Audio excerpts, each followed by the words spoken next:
아멘.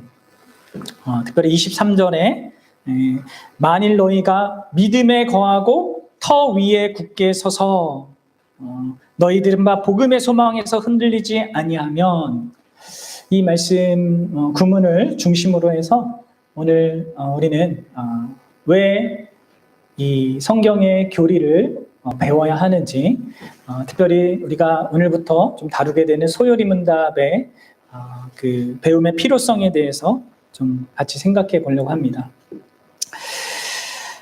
본문의 내용을 자세히 이렇게 말하진 않고요.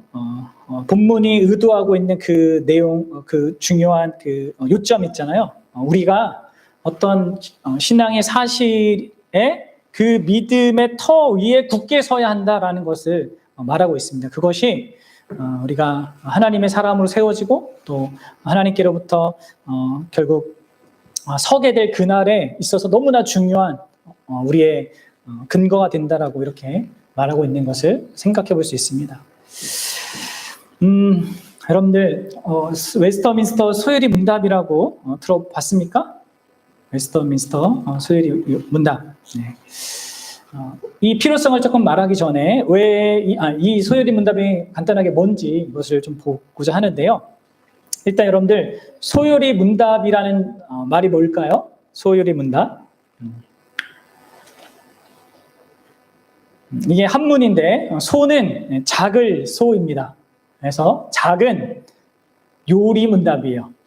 그럼 여기서 요리라는 것은 뭘까요? 큰 대형 서점에 가보면 이 소요리 문답이 의미하는 게 몰라가지고 사람들이 거기서 일하는 분들이 그 요리 그 요리 그 섹션에 이 책을 꽂아놓고 거기에서 판매하는 경우도 있습니다. 여기서 요리라는 것도 한문인데요. 중요한 교리란 뜻이에요. 중요한 교리. 요즘 우리가 이렇게 한문을 잘 사용하지 않으니까 요즘에는 소요리 문답을요 그냥 소교리 문답이라고 이렇게 부릅니다. 소교리 문답, 또 소요리 문답 이렇게 불러요. 그러면 여러분들 소자는 알겠고 교리는 그럼 뭐예요? 교리란 스크린 좀 넘겨주세요. 교리란 뭐냐면요, 우리 믿음의 내용을 체계화한 것입니다.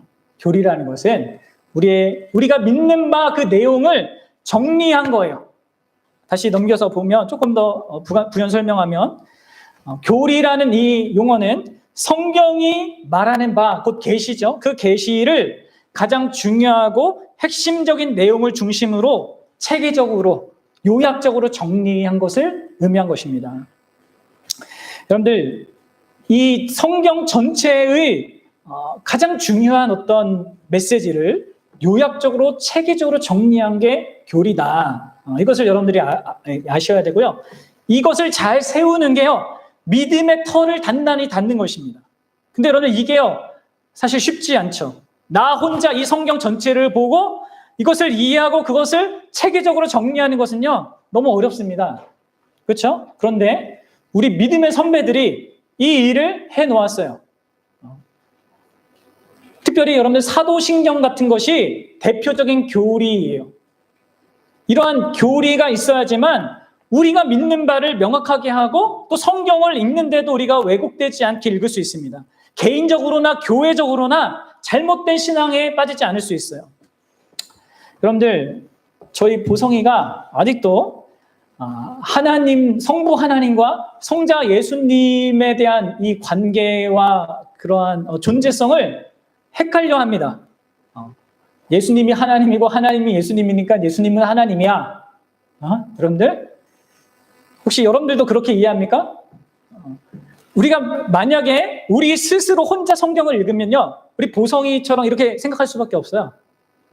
하나님이 예수님이고 예수님은 하나님이고, 그러니까 하나님이 계신데 언젠가는 성부 하나님이 됐다가 언젠가는 성자 예수님이 됐다가 언젠가는 성령 하나님이 되는 이 기독교 역사에서는 이단으로 이렇게 정죄받은 그런 생각을 갖고 하나님을 생각할 수 있단 말이에요. 근데 뭐가 있으니까 우리가 정돈이 되는 거예요? 사도신경이 있으니까 딱 정돈이 되는 거죠. 하나님은 성부 하나님 계시고 하나님은 성자 하나님도 계시고 성령 하나님 세 분이 계신데 이 세 분이 하나님이구나. 이게 우리가 뭐 다 완벽하게 이해하지 못하지만 우리가 잘못된 생각으로 가지 않을 수 있단 말이에요. 그럼 교리라는 것은 그래서 되게 중요한 거예요. 그리고 바른 교리가 중요한 거죠. 여러분들, 이 중요한 교리 중에 구원의 교리, 구원은 어떻게 받는가에 대한 이 부분이 문제가 생겨서 중세 교회가 완전 타락했잖아요. 그렇죠? 이들은 구원받을 때 우리의 선행이 반드시 있어야지만 그 대가로 보상으로 하나님 나라에 들어가고 천국에 간다라고 가르쳤어요. 그리고 무슨 연옥이라는 이상한 성경에도 안 나오는 그러한 장소를 만들어 놓고 거기에서 두 번째 기회를 사람들이 모두가 받는데 거기에 있는 사람들이 오랫동안 있을 거를 면죄부를 사서 이렇게 돈을 헌금하면은 그 기간 단축시켜가지고 빨리 하이패스로 천국에 갈 수 있다. 이런 식의 구원의 교리를 왜곡시켜서 말했기 때문에 여러분 사실 교회가 장사판이 됐잖아요. 그렇죠? 그래서 교회가 엄청나게 타락한 그런 모습을 드러냈단 말이에요. 그리고 사람들도 늘 불안해하고. 여러분들 교리를 바르게 아는 거 너무나 중요합니다. 우리는 바른 교리를 배워야 합니다. 성경이 핵심적으로 말하고자 하는 바를 우리가 다 할 수는 없지만 핵심적으로 말하고자 하는 바, 그리고 모든 시대의 모든 믿음의 그런 선진들이나 모든 사람들이 고백했던 그 중요한 교리에 대해서는요, 잘 배워서 그런 믿음의 터 위에서 우리가 신앙생활을 해야 합니다. 이게 신앙생활이 너무나 중요해요. 여러분들, 개중에 여러분들이 다른 교회들을 이게 가거나 이렇게 만나다 보면 이런 얘기를 하는 교회들이 있어요. 목사들이 있죠. 교리는 중요하지 않고 삶이 중요하다. 기독교는 삶이고 실천이다. 예수님처럼 사는 게 중요하다. 이렇게 얘기하는 사람들이 있거든요. 또 어떤 교회는요, 기독교는 체험이다. 성령의 체험을 하는 게 중요하다. 이렇게 또 주장하는 또 집단들이 있어요. 여러분들, 이런 주장들 역시 다 교리예요, 일종의. 그들이 믿는 거죠, 그것을. 그리고 그것을 나름 체계한 거예요. 여러분들, 교리는요, 누구에게나 있습니다. 심지어 믿지 않는 자에게도 교리가 있어요. 자기가 믿는 바에 체계가 있거든요. 다 뭘 중요시하는 게 있고 그것에 의하여서 형성된 어떤 체계가 있단 말이에요. 그게 다 교리란 말이에요. 이게 누구나 다 이게 있어요. 근데 보통 신자는 처음 예수님을 믿고 난 다음에 어떻게 이 믿음의 체계를 세우냐면 자기가 경험하고 이해하는 수준에서 자기가 규정한 어떤 믿음의 체계가 있습니다. 그걸 가지고 신앙생활을 시작해요. 근데 이 자기가 맞는 이 교리에는 언제 많은 오류와 문제들이 있습니다. 아까 제가 보성이 얘기해 드렸잖아요. 어린 아이들은 하나님에 대한 이해를 그렇게 자기가 아무리 생각해도 안 되는 거죠. 그렇게밖에는. 그렇기 때문에 여러분, 우리는 이러한 것들을 성경 계시를 통해서 하나님께서 자신에 대해서 말씀하시는 이 성경을 근거로 해서 수정해 가는 겁니다. 정돈해 가야 돼요. 특히 이것을 우리가 지금 어떻게 하고자 하는 거냐면, 우리 믿음의 선배들이 정리해 놓은 것, 그것이 완벽한 건 아니지만 상당히 공을 들였고 하나님의 도우심 가운데 세워진 것이기 때문에 그것을 힘입어서 이게 디뎌서 우리가 이 믿음의 체계를 세워가는 것입니다. 우리를 그래서 크게 도와줄 수 있는 게 이러한 우리 믿음의 선배들이 남겨둔 신앙 고백서와 교리 문답서예요. 자, 여러분들이 꼭 이렇게 이 개혁 교회에 속한 자들로서 알아야 되는 몇 가지 신앙 고백서와 교리 문답서들이 있는데, 이거는 이름이라도 여러분들 꼭 알아보십시오. 네, 한번 잠깐 틀어주세요. 한번 읽어봅시다. 뭐가 있는지. 시작. 벨직 신앙 고백서, 혹은 네덜란드 신앙 고백서라고도 합니다. 그 다음에 하이델베르크 교리 문답. 네, 이건 수요일 날 우리 아이들하고 조금씩 하고 있어요. 그리고 그 다음에 도르트 신조. 네. 그리고 이제 우리가 이제 배우는 것과 관련되어 있는 웨스터민스터 신앙 고백서. 이 신앙 고백서를 잘 배우게끔 만든 게 여러분들 소유리 문답과 대요리 문답입니다.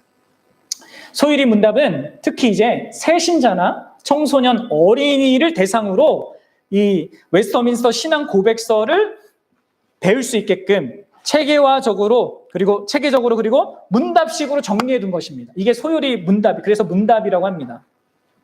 소유리 문답 말고 이제 대요리 문답이 있는데요. 대요리 문답은 어린 성도들을 위한 문답서예요. 그래서 내용도 좀 더 어렵고 분량도 상당히 많아요. 그래서 그것을 아이들에게 맞게 그리고 초신자에게 맞게 만든 게 이제 소요리 문답인 것입니다. 그리고 이 소요리 문답이 영국이라는 나라의 런던이라는 도시의 웨스터민스터 사원이라는 그 장소에서 작성되었기 때문에 웨스터민스터 소요리 문답이라고 부르는 거예요. 아시겠죠, 여러분들? 네. 이 소요리 문답은요, 총 107개의 질문과 답으로 되어 있습니다. 그리고 이 107개의 질문과 답은요, 크게 세 부분으로 나눠져요. 1문부터 3문까지는요, 이 소요리 문답 전체의 핵심 내용과 전체 구조가 무엇인지 보여주고요.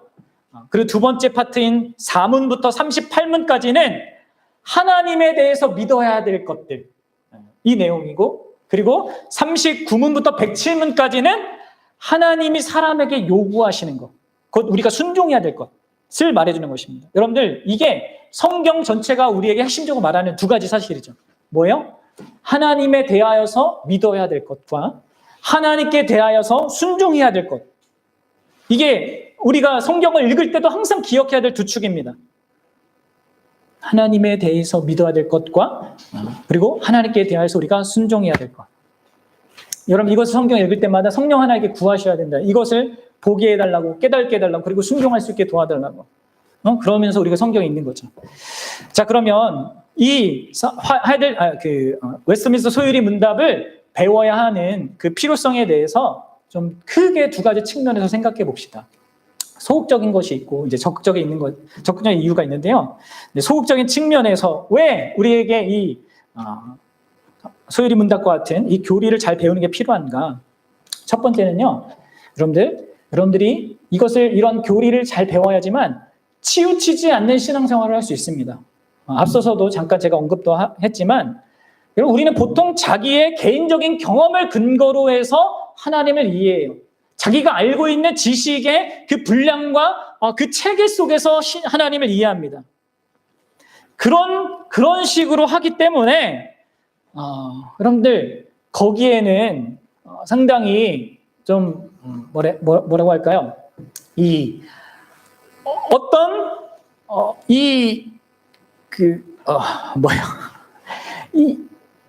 분명한 사실이 있어요. 진리의 어떤 요소가 내가 경험한 거에 있어요. 그런데 문제는 뭐냐면 그 요소가 하나님이라는 존재의 실체와 그분이 행하시는 어떤 일의 아주 작은 부분이라는 거죠. 근데 우리가 그 작은 부분을 가지고 하나님 전체를 투영해서 생각하고 이해하면서 나아가기가 쉬운 존재라는 것입니다. 이해가 돼요? 그래서 여러분들이 알아야 될 것은 우리가 어떤 경험을 하든 그게 어떤 특별한 신적인 어떤 경험이라 하더라도 그게 하나님에 관한 아주 작은 일부분이라는 것을 알아야 합니다. 근데 여러분들 사람이 경험에 빠지면 이 경험이 마치 이 하나님의 전부인 것처럼 생각하고 나는 이런 하나님을 만났고 당신들도 이런 하나님을 만나야 된다라는 식으로 이렇게 말하는 사람들이 많습니다. 그럼 여러분들 결국 우리는 왜곡된 하나님을 만들어 놓고 믿을 수 있어요. 심각한 것은 뭐요? 자기 주변 사람들에게나 심지어 자기 자녀들에게나 그렇게 자기가 규정하고 경험하고 만들어낸 그 신앙 체계를 자꾸 전하려고 한다는 거죠. 실제로 전하고. 그게 여러분 사단이 우리를 속이는 겁니다. 여러분, 우리는 나의 경험이나 나의 생각이나 추론이나 판단을 근거한 교리가 아니라, 물론 그것이 분명히 내포되어야 되지만 그것보다 하나님 자신이 더 크고요. 그렇죠? 하나님 자신이 더 크고 우리가 헤아린 것보다 더 크신 분이고요. 그리고 중요한 것은 그분이 자기 자신을 알리신 것을 근거해서 그분을 알고자 해야 돼요. 곧 성경. 성경 전체가 하나님에 대하여서 말하는 것에 귀를 기울여야 하는 것입니다. 그리고 바로 그런 의미로 우리가 교리를 배우는 거예요. 그리고 이 교리를 아주 쉽게 초신자나 새신자나 어린아이들도 알 수 있게끔 만들어 놓은 것이 소요리 문답이라는 거예요. 자, 이게 여러분들 첫 번째 이유입니다. 그래야지만 우리가 치우치지 않은 신앙생활, 균형 잡힌 신앙생활을 할 수 있고요. 두 번째로는 여러분들 이런 교리가 필요한 것은 사이비와 이단에 대하여서 대비하기 위해서요. 성경 전체의 핵심적인 이 진리에 대해 기초적이고 체계적인 이해가 여러분들에게 있어야 합니다. 오늘날 여러분들 많은 교인들이 이단에 빠지는 이유가 뭐예요? 왜 저기 신천지나 이런 데 막 빠집니까? 정명석, JMS 이런데? 여러분들 교리적 기초가 너무 약하기 때문에 그렇습니다. 그리고 뭔가 그럴듯한 이야기, 뭔가 처음 들어보는 이야기, 신비한 역사 이런 것이면 더 영적인 것 같고 더 뭐 좋은 것 같아 이렇게 빠져들어가는 거예요. 여러분들 그것 역시 사단한테 속는 거예요. 사랑하는 여러분, 여러분이 분명히 알아야 될 것은 기독교는 언제나 모든 역사 가운데서 새로운 것을 말하지 않습니다. 그럼 이걸 아셔야 돼요. 난 새로운 걸 발견해서 새로운 계시를 받았어. 이게 다 이단하고 사입입니다. 아니, 여러분들 기독교는 언제나 모든 시대에 동일한 하나님의 하나님 되심을 선포하는 그런 집단이에요. 종교예요. 동일한 하나님에 대해서 동일한 믿음과 동일한 하나님에 대한 순종을 말해왔습니다. 이게 기독교예요. 왜요? 하나님은 한 분이시고 그분은 만유 위에 계십니다. 시간과 공간을 초월해 계십니다. 그분은 만유를 붙들고 계세요. 그분은 만유 가운데 계십니다. 언제나 동일한 하나님이십니다. 그렇기 때문에 여러분들 기독교는 새로울 수 없습니다. 새롭다면 뭐가 새로워지는 거예요? 새롭다면 그 원래 내가 알던 그것이 나에게 풍성하고 충만하고 정말 새롭게 다가오는 의미에서 새로운 거지. 기독교는 새로운 무엇이 없어요. 원래 다 알던 거예요. 원래 뭐 우리가 그냥 익숙하던 그건데 그게 새로워지는 게 기독교 신앙이란 말이에요. 그래서 여러분들 이러한 것을 견고하게 잘 갖고 있어야지만 여러분들이 사이비와 이단의 유혹에 대비할 수 있고 또 더 나아가서 그것에 빠져 있는 자들에게 도움을 줄 수가 있는 겁니다. 그리고 여러분들 셋째로 소극적인 이유 세 번째 이유는요. 하나님을 바르게 아느냐 그렇지 못하느냐는 영원한 멸망의 형벌과 결부되어 있습니다. 자, 데살로니가 후서 1장 8절과 9절을 같이 읽어보도록 합시다. 네, 졸리니까 크게 우리 읽어봅시다. 시작. 하나님을 모르는 자들과 우리 주 예수의 복음에 복종하지 않는 자들에게는 형벌을 내리시리니 이런 자들은 주의 얼굴과 그의 힘의 영광을 떠나 영원한 멸망의 형벌을 받으리로다. 네. 하나님을 모르는 자, 여기서는 원어를 직역하면 하나님을 알려고 하지 않는 자들, 곧 예수 그리스도의 복음에 복종하지 않는 자들은요 영원한 멸망의 형벌을 받습니다. 난 아는데요? 여러분들 아는데 피상적으로 알아도 이 예수님, 이 사도 바울이 얘기한 이 비참한 상황에 처할 수 있죠. 자, 마태복음에서 뭐라고 하십니까? 예수님께서 우리 마태복음 7장 21절과 23절도 한번 같이 읽어봅시다. 네, 시작. 나더러 주여 주여 하는 자마다 다 천국에 들어갈 것이 아니요 다만 하늘에 계신 내 아버지의 뜻대로 행하는 자라야 들어가리라. 그날에 많은 사람이 나더러 이르되 주여 주여 우리가 주의 이름으로 선지자 노릇하며 주의 이름으로 귀신을 쫓아내며 주의 이름으로 많은 권능을 행하지 아니하였나이까 하느니 그때 내가 그들에게 밝히 말하되 내가 너희를 도무지 알지 못하니 불법을 행하는 자들아 내게서 떠나가라.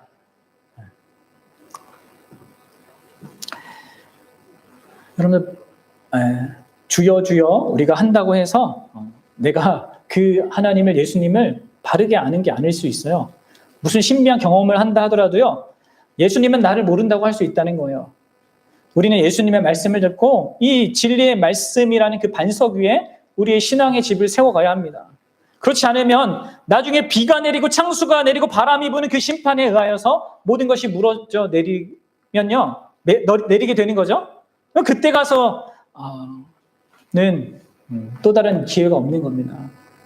치우친 신앙생활의 균형을 잡아주고 이단과 사이비로 자신과 주변 사람을 지키고 영원한 멸망의 형벌로부터 우리가 우리 자신을 온전하게 지키기 위해서는 바른 교리를 통해서 하나님을 바르게, 예수님을 바르게 알아야 하는 거예요.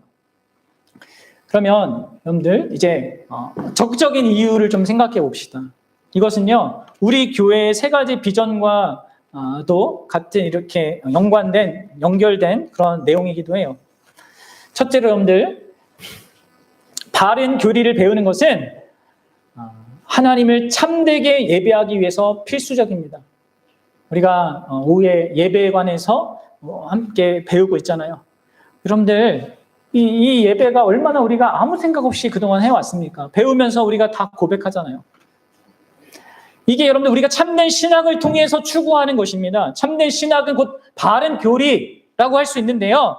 이 비전은 하나님에 대한 바른 지식과 정보만을 얻는 데 목적이 있는 것이 아니라 하나님을 온전히 진리와 성령 안에서 예배하기 위해서, 그분을 기뻐하고 즐거워하기 위해서 여러분들 우리가 추구하는 겁니다. 여러분들, 하나님을 바르게 알아야지만 우리의 예배가 예배다울 수 있고 우리의 기쁨도 정말 충만해지는 겁니다.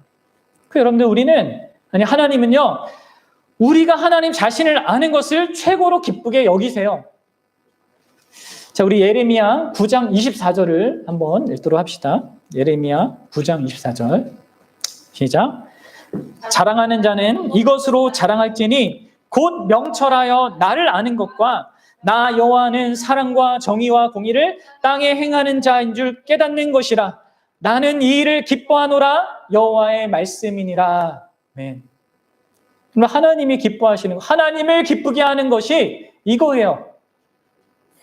그분을 위해서 뭘 하는 게 아니라, 뭘 해야 되지만 그분이 누군지 알고 그분이 무엇을 기뻐하는지 알고 해야 될 거 아닙니까? 그냥 내 편에서 진심만 있으면 되는 것이 아니라, 또 내가 그냥 마음이 뭐 하고 싶을 때 하고 하기 싫을 때 안 하는 그런 나 중심으로 하는 것이 아니라 그분을 바르게 알고 그분이 진짜 좋아하시고 기뻐하시고 또 그분이 원치 않으시고 싫어하시는 이런 것들을 바르게 알아서 합당하게 우리가 예배를 해야 되는 것이죠.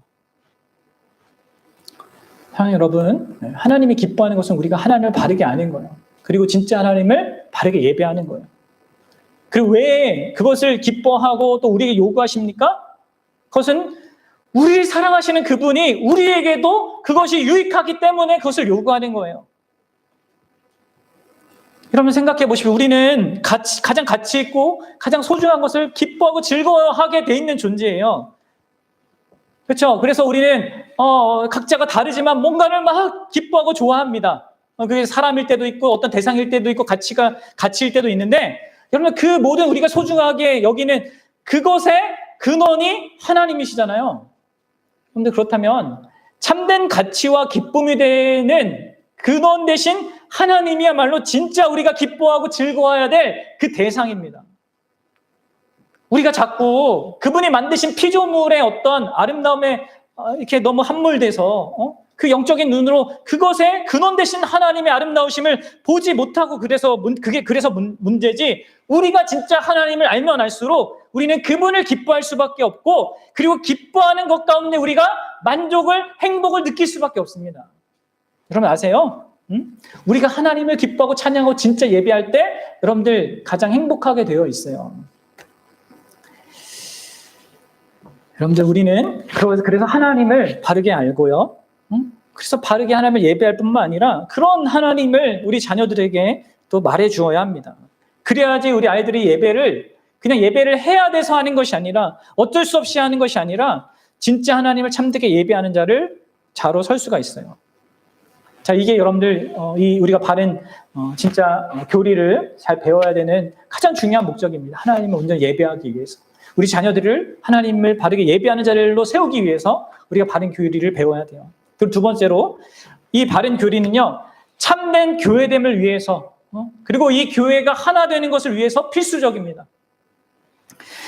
사랑하는 여러분, 교회의 하나됨과 교회의 교회됨은 우리가 인위적인 노력으로 하나 되자 막 구호를 외치고 뭔가 으쌰으쌰하고 뭔가 많은 것들을 같이 영위하고 노력한다고 되는 것이 아닙니다. 교회의 하나됨, 교회의 교회됨은 하나님이 계시하신 그 진리에 대해서 한 마음으로 그 예배하는 마음이 같기에 하나 되는 것이고, 그 하나님을 사랑하는 마음이 같기에 하나 되는 것입니다. 그것으로 형성되는 거예요. 자, 우리 에베소서 4장 5절부터 6절을 잠깐 보겠는데요. 자, 그래서 이 에베소서가 이제 교회에 관한 그 서신이거든요. 교회가 무엇인지. 자, 한번 읽어봅시다. 시작. 주도 한 분이요, 믿음도 하나요, 세례도 하나요. 하나님도 한 분이시니 곧 만유의 아버지시라. 만유 위에 계시고 만유를 통일하시고 만유 가운데 계시도다. 아멘. 여러분들 여기서 믿음도 하나요 이렇게 얘기하죠. 믿음이 왜 하나요? 하나님 주도 하나이기 때문에. 세례도 하나요. 하나님도 한 분이다. 그러면 이것으로 여러분들 우리가 하나 되는 겁니다. 우리가 믿는 대상이 유일하신 분이시고 그분에 대한 우리의 믿음이 동일해야 하는 것이고 그 동일한 믿음이 우리를 교회로 만드는 것이고 교회는 그 믿음으로 하나 되는 것입니다. 예수 그리스도에 대한 참된 믿음, 주는 그리스도시요 살아계신 하나님의 아들입니다라고 하는 그 고백 위에 내 교회를 세우겠다 하신 그 예수님의 말씀도 생각해 보십시오. 교회의 하나됨과 교회의 교회됨은 참된 교리, 그 예수 그리스도에 대한 하나님에 대한 그런 참된 교리 위에서 있는 것입니다. 이게 중심에 있는 거예요. 우리끼리 막 많이 이야기하고 뭐 같이 같이 놀고 재밌게 하고 밥 먹고 이런 것으로 되는 게 아니에요. 우리를 하나 되게 하는 것의 중심으로 또 마음을 모으고 초점을 맞추어야 하는 것이 참된 교리이고 그게 참된 교회다움을 이뤄가는 데 중심에 있습니다. 그럼 그래서 그 앞에서 에베소서 4장 3절에서 사도 바울이 이렇게 얘기하는 거예요. 그럼 뭐라고 얘기하는지 잘 좀 생각하면서 읽어보세요. 시작. 평안에 매는 줄로 성령이 하나 되게 하신 것을 힘써 지키라. 여러분들 뭐라고 하고 있습니까? 사도 바울이 하나 되기 위해서 뭐 하라요? 지금 제가 잘못된 얘기를 했습니다. 여러분들 의식했어요? 하나 되기 위해서 뭐 하라고 했어요, 지금? 하나 되기 위해서 뭐 하래요? 제가 지금 틀린 말 하고 있다고요. 무슨 틀린 말이에요? 네? 하나 되기 위해서 하라고 하고 있어요, 지금? 말씀을 보세요. 여러분들, 이렇게 하면 속아요, 다, 나중에. 제가 악한 마음을 먹고 이렇게 잘못 얘기하면 못해요. 하나 되기 위해서 지금 뭐 하라고요? 아니잖아요. 지금 보세요. 성령이 하나 되게 하신 것을, 성령께서 하나 되게 하신 것을 지키는 거예요. 하나 되기 위해서 우리가 힘쓰는 게 아니라 성령이 이미 하나 되게 하신 것. 성령이 어떻게 하나 되게 하요? 우리에게 예수 그리스도에 대한 동일한 믿음을 주시잖아요. 그것으로 하나 되게 하신 것이 실제가 이미 있는 겁니다. 그리고 그것을 힘써 지키는 겁니다. 왜냐하면 그것이 아는 것으로 우리는 하나 되려고 하거든요. 교회 사람들은 그래요. 여러분들 나는 그렇습니다. 나하고 편하고 나하고 그냥 코드가 맞고 한 사람한테 가깝고 나한테 잘해준 사람한테 잘해주고 싶고 한단 말이에요. 그것으로 하나 되고자 하는 게 우리란 말이에요. 근데 지금 뭐라고 하고 있어요? 성경은 성령이 하나 되게 하신 그것을 지키는 거라고 하죠. 예수 그리스도에 대한 바른 믿음, 그것을 지켜서 하나 되는 것입니다. 그럼 이게 아니고 하나됨을 추구하면 여러분 결국 종교다원주의로 갈 수밖에 없어요. 우리가 장로교 합동측이죠. 왜 통합측하고 우리가 갈라졌습니까? WCC 때문에 그래요. WCC는 뭐예요? 처음에는 교회가 서로 하나 되자라는 예수 그리스도 안에서 하나 되자가 갔는데 나중에 예수 그리스도가 빠지고 하나 되는 게 하나님 기뻐하는 거다 이렇게 가버리니까 예수 그리스도가 빠지고 하나 되는 게 중요하게 됐어요. 그래서 어떻게 돼요? 종교다원주의로 갑니다. 모든 종교도 하나 돼야 된다. 이게 신의 뜻이다. 아닙니다, 여러분들. 하나됨은 언제나 진리에 근거한 하나됨이에요. 마지막 여러분들, 우리 소요리 문답과 같은 이런 바른 교회를 배우는 것은요, 우리의 참된 삶을 위해서도 필수적입니다. 여러분들이 하나님을 바르게 알아야지만 내게 주어진 인생과 삶의 의미 그리고 삶의 방향성 이게 명확해져요. 하나님께서 이 세상 역사와 이런 이 한 사람의 이 운명을 어떤 목적과 어떤 방향을 향해 다스리는지 이끄시는지를 알아야 합니다. 바르게 알아야 합니다. 그걸 모르면 여러분들 세상 사람과 동일하게 살 수밖에 없게 되는 것이죠. 빛과 소금의 역할을 감당할 수 없게 됩니다. 여러분들이 하나님에 대한 이해가 믿음이 자의적이고 개인 경험에 국한되면 여러분들의 대부분 삶은요 교회 안에와 여러분들의 직장과 가정이 다 분리돼서 살아갑니다. 이분법적으로 살게 돼 있어요. 교회 안에서는 그럴듯한 신자의 모습을 갖지만 뭔가 하나님이 덜 느껴진다고 여겨지는 그런 삶의 국면에서는 세상 방식대로 하나님 없는 자처럼 살게 돼요. 여러분 아세요? 그래서 여러분 우리 하나님에 대한 이 진리를 잘 알아야 돼요. 물론 여러분들 우리가 아브라함처럼 어떤 경험을 통해서 배우기도 합니다. 아브라함은 어떻게 생각했습니까? 처음에 하나님 약속하신 가나안 땅에 하나님 이렇게 들어왔을 때는 하나님이 나와 함께 하신다는 걸 분명히 믿었어요. 근데 고난이 닥치자, 기근이 닥치자 애굽으로 피신을 합니다. 근데 아브라함이 뭐라고 생각하냐면 하나님은 이 약속의 땅 밖에서도 진짜 하나님일까? 라는 것에 대한 이 개념이 거의 없었어요. 처음에는 아브라함이. 그렇죠? 이 사람들은 하나님을 경외하지 않으니까 내 아내를 누이라고 얘기해서 혹시나 모를 그런 위험에서 나를 지키자 이렇게 했단 말이에요. 그래서 아내 뺏기고 막 그런 남자답지 못한 그런 잘못을 범하잖아요. 근데 거기에서도 하나님께서 그 왕에게, 그 이방 왕에게 나타나서 내가 하나님이고 너 잘못하면 혼나? 이렇게 가지고 아브라함에게 알게 해주죠. 뭐를요? 하나님이, 그러니까 옛날에 고대 근동 사회에서는 신이라는 존재가 언제나 그런 지역에 국한되어 있다고 사람들이 생각했잖아요. 근데 이런 생각 속에서 그것을 깨트려 주신 거죠. 아브라함의 인생 속에서 그런 경험을 통해서 하나님이 모든 곳에 계신, 모든 것을 주관하신 분이다라는 것을 그런 실수를 통해서 경험케 합니다.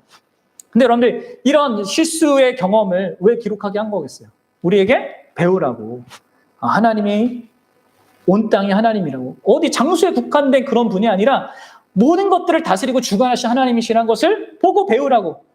꼭 실수해서 배울 겁니까? 그러지 말라고 아브라함의 실수를 기록해 놓은 거 아닙니까? 여러분들 성경을 보지 않고 그리고 이 교리를 바르게 배우지 않으면 여러분들의 개인적인 어떤 여러분들의 체계 안에 하나님이 갇혀 있게 되고 그 갇힌 것 속에서 나는 신앙생활하게 되면 내 신앙이 이분화되는 겁니다. 사랑하는 여러분, 성경의 이 핵심적인 교리는요, 그리고 진짜 우리들이 인생 가운데 살면서 진지하게 묻는 질문들에 대한 충분한 대답을 줍니다. 그렇죠? 세상은 어떻게 존재하게 되었는지, 나는 왜 사는 것인지, 세상에는 왜 악과 고통이 있는지, 죽음은 왜 있고, 그 이후의 삶엔 뭐가 있고, 이 역사는 어떻게 흘러가는지, 여러분 이것에 대한 대답을 어떻게 갖고 있느냐에 따라서 여러분들의 삶의 모습과 방식과 목적이 전혀 달라집니다. 그렇지 않겠어요? 그냥 이 존재가 이 세상에 우연히 있다. 그냥 물질이라고 하고 그냥 윤회한다 생각하는 이런 사람들하고 여러분들 삶의 방식과 가치관과 이 방향이 다 다를 수밖에 없습니다. 그래서 여러분들 우리가 참된 삶을 위해서도 이 바른 교리를 배워야 합니다. 사랑하는 여러분, 오늘 우리는 이 소요문답이 뭐고 또 왜 우리가 소요문답이라는 것을 배워야 하는지, 왜 교리를 배워야 하는지 소극적인 이유와 적극적인 그런 이유를 생각해 봤어요. 여러분들 진짜 이러한 이유들을 사랑하는 여러분, 하나님께서 우리에게 알게 하시는 그 의도를 생각해 보십시오. 여러분들 우리가 아무 생각 없이 그냥 형식적으로 그냥 쉽게 내 마음대로 신앙생활 하는 게 우리한테 유익한 것이 아니라 진짜 우리가 이런 부분에 있어서 깨어서 유념하면서 또 이런 바른 어떤 목적을 가지고 그렇게 하나님을 추구하고 하나님을 알아가는 것이요, 우리 삼위일체 하나님께서 나 자신에게 원하시는 바로 그거이기 때문에 우리에게 이러한 것들을 알게 하시는 것입니다. 그리고 우리 믿음의 선배들이 그것을 동의했고 받아들였고 그렇게 하는 것이 자신에게도 유익하고 우리 다음 세대에게도 유익하기 때문에 이것들을 열심히 배웠고 가르치는 데 힘썼단 말이에요. 여러분들 이 일이 단순히 우리가 인위적으로 우리가 어떻게 하자는 이런 얘기가 아니라 진짜 하나님께서, 우리를 사랑하시는 하나님께서 우리에게 원하시고 또 우리가 그런 부분에서 애쓰기를 바라고 또 그렇게 할 때 하나님께서 충분히 우리를 도우신다는 그런 모든 그런 이런 공급 속에서 말씀하시는 것임을 여러분들이 알고 진짜 여러분들이 온 힘을 다해서 이 부분들에 대해서 적극적으로 반응할 수 있었으면 좋겠어요. 그래서 내가 규정한 그 틀에 갇혀서 신앙생활하지 말고요. 진짜 크신 하나님, 우리가 뭐 다 할 수는 없지만 그래도 하나님이 자신을 계시하신 그러한 부분에서는 명확하게 그분을 아는 것 속에서 진짜 풍성하게 신앙생활할 수 있는 그런 저와 여러분들이 될 수 있으면 좋겠습니다. 그게 하나님을 영화롭게 하고요. 우리에게도 가장 영광스러운 것이 될 것입니다. 그런 우리 교회가 되기 바라요.